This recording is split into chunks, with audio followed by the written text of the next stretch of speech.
നമസ്കാരം. കേരളത്തിലെ ചാനലുകൾ തെരഞ്ഞെടുപ്പ് റിപ്പോർട്ടിംഗ് ആരംഭിച്ചു കഴിഞ്ഞു. ഏതു നിമിഷവും തെരഞ്ഞെടുപ്പ് പ്രഖ്യാപിക്കാം. അങ്ങനെ പ്രഖ്യാപിക്കുന്ന സാഹചര്യത്തിന് പറ്റിയ ഒരു കർട്ടൻ റൈസർ ജനങ്ങളുടെ ഇൻട്രസ്റ്റ് ഉണ്ടാക്കാനുള്ള അഭ്യാസമാണ് നടക്കുന്നത്. പക്ഷേ ഈ പത്രവാർത്തകളൊക്കെ നോക്കുക. ഈ പത്രവാർത്തകളിലൊക്കെ അല്ലെങ്കിൽ ചാനൽ വാർത്തകളിലൊക്കെ നമ്മൾ കേൾക്കുന്നത് BJPയുടെയും കോൺഗ്രസിൻ്റെയും സ്ഥാനാർത്ഥി സാധ്യതകളെക്കുറിച്ചാണ്. ഇത് പലതും കള്ളമാണ്. ഇവരാരും അന്തിമ തീരുമാനം എടുത്തിട്ടില്ല. എടുത്തിട്ടുണ്ടെങ്കിൽ അതാരും അറിയില്ല. കോൺഗ്രസിലും BJPയിലും സ്ഥാനാർത്ഥി മോഹികൾ ഒരുപാട് പേരുള്ളതുകൊണ്ട് അവരുടെ പേര് മുമ്പിൽ വരാൻ വേണ്ടി അവർ സ്വാധീനിക്കുന്നതാണ്. എന്നാൽ CPMൽ അത് സാധ്യമല്ല. CPMൽ തീരുമാനമെടുക്കുന്നത് ഒരേ ഒരാളാണ്, പിണറായി വിജയൻ. പിണറായി വിജയനെ കയ്യൊപ്പില്ലാതെ ഒരു സ്ഥാനാർത്ഥിയെയും തീരുമാനിക്കാൻ പോകുന്നില്ല. പാർട്ടി എന്നൊക്കെ പറയും, പക്ഷേ തീരുമാനം പിണറായിയുടേതാണ്. പിണറായിയുടെ തീരുമാനം എന്താണെന്നറിയാതെ ആർക്കും ഒന്നിനെക്കുറിച്ചും ഒന്നും പറയാൻ കഴിയില്ല. എത്ര സിറ്റിംഗ് MLAമാർ മത്സരിക്കുന്നുണ്ട് എന്ന് പോലും CPMകാർക്ക് നിശ്ചയമില്ല. കോൺഗ്രസിലാണെങ്കിൽ അക്കാര്യത്തിൽ തീരുമാനമുണ്ട്. 2 സീറ്റുകൾ, പാലക്കാടും തൃപ്പൂണിത്തറയും. തൃപ്പൂണിത്തറയിൽ മോഹം നഷ്ടപ്പെട്ടു പോയ K ബാബു ഒഴിഞ്ഞുപോയി. താൻ ഇനി മത്സരിക്കുന്നില്ല എന്ന് ആദ്യമായി ഒരാൾ പറഞ്ഞു കോൺഗ്രസിൽ. അതുകൊണ്ട് തൃപ്പൂണിത്തറയിൽ വേറൊരാളെ കണ്ടെത്തണം. പാലക്കാട് രാഹുൽ മാങ്കൂട്ടത്തിൽ വിവാദ പുരുഷനായതുകൊണ്ട് ഒഴിഞ്ഞു. ബാക്കി എല്ലാവരോടും സിറ്റിംഗ് സ്ഥാനാർത്ഥിയോട് മത്സരിച്ചോളാൻ പറഞ്ഞു. എന്നാൽ CPMന്റെ സ്ഥിതി അങ്ങനെയല്ല. CPMന് പല മാനദണ്ഡങ്ങളുണ്ട്. അത് പിണറായി അദ്ദേഹത്തിൻ്റെ ഇഷ്ടത്തിന് വേണ്ടി, അദ്ദേഹത്തിൻ്റെ ലാഭത്തിന് വേണ്ടി കൊണ്ടുവരുന്നതാണ്. കഴിഞ്ഞ തവണ തൻ്റെ ശിങ്കിടികളെ കൊണ്ടുവരാനും അവരെ മന്ത്രിമാരാക്കാനും പിണറായി 2 ടേം വ്യവസ്ഥ കർശനമാക്കി. ആരെങ്കിലും 2 തവണ ജയിച്ചിട്ടുണ്ടെങ്കിൽ അവർ മത്സരിക്കാൻ പാടില്ല. പിണറായിക്ക് ബാധകമല്ല. ഒന്നും പിണറായിക്ക് ബാധകമല്ല. ഇക്കുറി അതിന് വ്യത്യാസമുണ്ട്. കാരണം ജയിക്കുമെന്ന കാര്യത്തിൽ ഉറപ്പില്ല. അതുകൊണ്ട് ഈ 2 ടേമുമായി നിന്നുപോയാൽ തോറ്റുപോകും. ഏതെങ്കിലും ഒരു മണ്ഡലത്തിൽ വിജയസാധ്യത ഉറപ്പാണെങ്കിൽ 2 ടേം ബാധകമാണ്. അതെന്തിനാണെന്നറിയാമോ? ശൈലജ ടീച്ചറെ മാറ്റി നിർത്താൻ, അല്ലെങ്കിൽ ഷംസീറിനെ മാറ്റി നിർത്താൻ. മറ്റൊരു സ്ഥാനാർത്ഥി വന്നാൽ തോറ്റുപോകുമെങ്കിൽ പിന്നെ അവിടെ ഇത് ബാധകമല്ല. ഉദാഹരണത്തിന് കടകംപള്ളി, കഴക്കൂട്ടത്തെ കടകംപള്ളി നിന്നാലും ജയിക്കുമെന്ന് തോന്നലുണ്ട്. അങ്ങനെ വന്നാൽ കടകംപള്ളിക്ക് മത്സരിക്കേണ്ടി വരും. 2 ടേം ബാധകമല്ല. ഇതൊന്നും പക്ഷേ പിണറായിക്ക് ബാധകമല്ല കേട്ടോ. പിണറായി കുറിയും മത്സരിക്കും. ആരോഗ്യം പ്രശ്നമല്ല, പ്രായം പ്രശ്നമല്ല, 2 ടേം പ്രശ്നമല്ല. അങ്ങനെ പോകുന്ന വാർത്തകൾ നമുക്കറിയില്ല ഈ വാർത്തകളിൽ എന്തൊക്കെ വാസ്തവമുണ്ടെന്ന്. പക്ഷെ ഒരു കാര്യം പറയാം, പിണറായിക്ക് ഇഷ്ടപ്പെടണമെങ്കിൽ എന്തെങ്കിലുമൊക്കെ ക്രിമിനൽ പശ്ചാത്തലം ഉണ്ടാവണം. നല്ല മനുഷ്യരെ അകറ്റി നിർത്തും, അവരെ അടുപ്പിക്കത്തേയില്ല. അങ്ങനെയാണ് പിണറായിയുടെ കാലത്ത് ഒരു പ്രത്യേകതരം ജനുസിൽപ്പെട്ടവർ CPMന്റെ നേതാക്കളായി, പലരും സ്ഥാനാർത്ഥികളുമായി. ആര്യ രാജേന്ദ്രൻ അങ്ങനെയാണ് മേയറായി വന്നത്. CPMന്റെ സംസ്ഥാന കമ്മിറ്റിയിലൊക്കെ എത്തുക എന്ന് പറയുന്നത് അത്ര എളുപ്പമുള്ള പണിയല്ല. പാർട്ടിയുടെ മെമ്പർഷിപ്പ് കിട്ടണമെങ്കിൽ ആദ്യം കാൻഡിഡേറ്റ് മെമ്പറായി പ്രവർത്തിക്കണം. ഞാൻ DYFയുടെ മേഖലാ കമ്മിറ്റിയിലും SFയുടെ ഏരിയ കമ്മിറ്റിയിലും പ്രവർത്തിച്ച ആളാണ്. പക്ഷേ അന്നും എനിക്ക് പാർട്ടി മെമ്പർഷിപ്പ് ഇല്ല. കാൻഡിഡേറ്റ് മെമ്പറായി എന്നെ 2 കൊല്ലം ചവിട്ടി. എന്തായാലും മെമ്പർഷിപ്പ് കിട്ടുന്നതിന് മുൻപ് ഞാൻ അവിടം വിട്ടു. അതുകൊണ്ട് മെമ്പർഷിപ്പ് എടുക്കേണ്ടി വന്നില്ല. എന്നാൽ ചില പ്രത്യേകതരം ആളുകൾക്ക് സംസ്ഥാന കമ്മിറ്റി വരെ എത്താം. ഓർക്കണം, രാഷ്ട്രീയ പ്രവർത്തനം മാത്രം ജീവിതവ്രതമാക്കി നടക്കുന്ന കണ്ണൂരിലെ P ജയരാജൻ പോലും ഇതുവരെ സംസ്ഥാന കമ്മിറ്റിയിൽ എത്തിയിട്ടുള്ളൂ. ചാനൽ ചർച്ചയിൽ വന്ന് വിവരക്കേട് പറയുന്ന അനിൽകുമാറിനും അരുൺകുമാറിനും ഒക്കെ സംസ്ഥാന കമ്മിറ്റിയിലെത്താം. മാധ്യമ പ്രവർത്തനം മാത്രം നടത്തുന്ന ജോൺ ബ്രിട്ടാസിന് കേന്ദ്ര കമ്മിറ്റിയിലെത്താം. ഇവരെയൊക്കെ പോലെ തന്നെ അനധികൃതമായ പ്രൊമോഷൻ കിട്ടിയ ഒരു വനിതാ രത്നമാണ് ചിന്താ ജെറോം. ചിന്താ ജെറോമിന് ആകപ്പാടെ കാണാപ്പാടം പഠിച്ച് ചില പ്രസംഗം പറയാനറിയാം. സംസാരിക്കുന്നത് അച്ചടി ഭാഷയിലാണ്. CPMൽ അങ്ങനെ ഒരു വിഭാഗമുണ്ട്. പാർട്ടി സെക്രട്ടറിയുടെ നേതൃത്വത്തിൽ ഗോവിന്ദനും M സരാജും ഒക്കെ ആ കണികയിൽപ്പെടും. പക്ഷെ അവർക്കൊക്കെ അല്പം വായനയുണ്ടെന്ന് തോന്നുന്നു. എന്നാൽ വായന പോലും ഇല്ലാതെ അച്ചടി ഭാഷയിൽ കാണാപ്പാടം പഠിച്ച് പറയുക എന്ന ശീലം മാത്രമാണ് ചിന്താ ജെറോമിനുള്ളത്. ആ ചിന്താ ജെറോമിന് ഒരു പദവി കിട്ടിയപ്പോൾ അവരത് എങ്ങനെ ദുരുപയോഗിച്ചു നമ്മൾ അറിഞ്ഞതാണ്. റിസോർട്ടിലായിരുന്നു കുറച്ചു കാലം താമസം. എല്ലായിടത്തും അവർ ആഡംബര ജീവിതത്തിന് പ്രാധാന്യം കൊടുത്തു. കാലാവധി കഴിഞ്ഞതിന് ശേഷം ലക്ഷങ്ങളുമായി കൊണ്ടുപോകുന്നതിന് വേണ്ടി താൻ ചുമതലയേറ്റ നാൾ മുതൽ ശമ്പള വർധനവ് നടപ്പിലാക്കി അരിയേഴ്സ് എന്ന നിലയിൽ മേടിച്ച് പോക്കറ്റിലിട്ട ആളാണ്. എങ്ങനെയാണ് പൊതുഖജനാവിനെ മുടിപ്പിക്കാം എന്ന് തെളിയിച്ചു കൊടുത്ത ആളാണ്. എന്നിട്ടും ചിന്താ ജെറോമിനെ ഇതുവരെ സീറ്റ് പരിഗണിച്ചില്ല.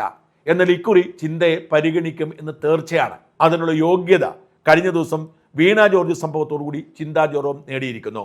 പിണറായിക്ക് ഇഷ്ടപ്പെട്ട ഡയലോഗുമായി തന്നെ തെരുവിലിറങ്ങി ചിന്ത തെറി വിളിച്ചതോടെ, പുലഭ്യം വിളിച്ചതോടെ സീറ്റ് ഉറപ്പാണ്. ഇപ്പോൾ ചിന്തയെ കുണ്ടറയിലും കൊല്ലത്തും പരിഗണിക്കുന്നു എന്നാണ് റിപ്പോർട്ട്. അതിനുള്ള യോഗ്യത ചിന്ത സ്വന്തമാക്കി വെച്ചു. എന്താണ് യോഗ്യത? വീണ ജോർജിനെ യൂത്ത് കോൺഗ്രസ്സുകാർ തല്ലി എന്ന തരത്തിൽ ഒരു വ്യാജ കഥയുണ്ടാക്കി കേരളത്തിൽ അക്രമം അഴിച്ചുവിട്ട CPM നേതാക്കൾക്കൊപ്പം ചിന്തയും ചേരുന്നു. കൊല്ലത്ത് നിന്ന് പ്രകടനത്തിന് മുൻനിരയിൽ പുലഭ്യം വിളിക്കുന്നവരുടെ കൂട്ടാളിയായി, നേതാവായി ചിന്ത നിരക്കുകയാണ്. നോക്കൂ, ചിന്താ ജെറോം മുഷ്ടി ചുരുട്ടി മുദ്രാവാക്യം വിളിച്ചു. ചിന്ത പറഞ്ഞു നമുക്കറിയില്ല. പക്ഷെ ചിന്താ ജെറോം മുഷ്ടി ചുരുട്ടി മുദ്രാവാക്യം വിളിച്ച് മുമ്പിൽ നിന്ന കാഴ്ചയാണ് നമ്മൾ കണ്ടത്. അവർ വിളിച്ച മുദ്രാവാക്യം അങ്ങനെയാണ്: അച്ഛനില്ലാത്ത നേരത്തെ അമ്മയ്ക്കുണ്ടായ, ബാക്കി ഞാൻ പറയുന്നില്ല, തെറിയായി പോകും.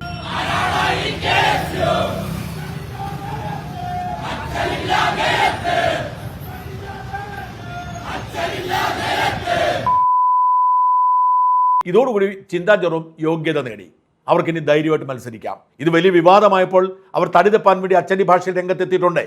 ഞാൻ അരികുവൽക്കരിക്കപ്പെട്ടവരുടെ ഒപ്പമാണ്, സ്ത്രീപക്ഷത്താണ് എന്നൊക്കെ പറഞ്ഞ് രംഗത്ത് വന്നിട്ടുണ്ട്. മാസായി നടക്കുന്ന ഒരു പ്രതിഷേധ പ്രകടനമല്ലേ, അപ്പം അതിൽ വൈകാരികമായി സഖാക്കൾ, ആ സമയത്ത് വൈകാരികമായി പങ്കെടുക്കുന്ന പ്രവർത്തകർ, അവരുടെ ഒരു പ്രതിഷേധമുണ്ടാകുമല്ലോ. പക്ഷേ നമ്മുടെ രാഷ്ട്രീയം എപ്പോഴും സ്ത്രീപക്ഷ രാഷ്ട്രീയവും ദളിതുകൾക്ക് ഒപ്പം ചേർന്ന് നിൽക്കുന്നതും അരികുവൽക്കരിക്കുന്ന മനുഷ്യർക്കൊപ്പം ചേർന്ന് നിൽക്കുന്നതും സാധാരണക്കാർക്കും ഒപ്പം ചേർന്ന് നിൽക്കുന്നതാണ്. പക്ഷെ ഒരൊറ്റ ചോദ്യം മാത്രം ബാക്കിയാവുന്നു.